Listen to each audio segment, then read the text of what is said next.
Before we get into some detailed videos, we want to start this video off by talking about the metrics that you see on Pulse and the official metrics that Europcar has on their reports and the reports that you may see. The way we receive our information from Europcar is that Europcar actually generates a report, a metric report, with their system, and their system sends it over to Pulse directly. From that point, we have a little tiny tool that sorts the information in a way that Pulse likes to see it, and then that information is directly put on Pulse. So what that means is that the information you see on Pulse is coming directly from a report created by Europcar's system. There isn't anybody manually going in Excel sheets or other documents and pulling information and trying to input it into these pages.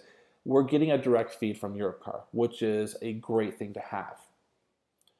Now, although we have a direct feed from Europcar, there might be some things that you see on the Pulse on the Pulse platform and on some of the pages that might confuse you or you might have a couple of questions about. And I want to give you just a quick example of something like that and kind of some background on what might be taking place.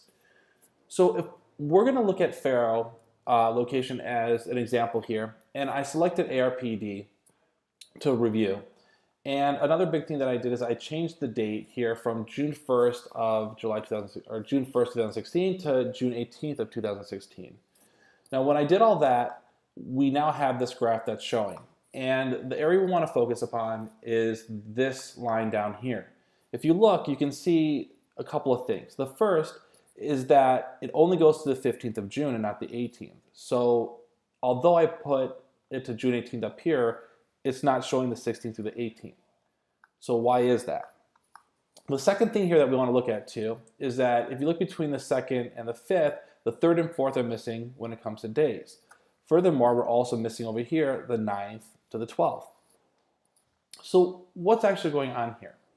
Some people might assume that this means that Pulse doesn't have information for those days that we're missing data.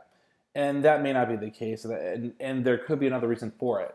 One thing that we have to consider is a couple of things. First is how that report is created and when it's processed and the information that's on it when it's sent to Pulse from Europcar. Specifically, that some locations, when they run reports, they do not run reports on the weekend and the information is sent on a following day. So sometimes you may see that information from a weekend may not be seen until the report gets sent with it the following day, the following weekday.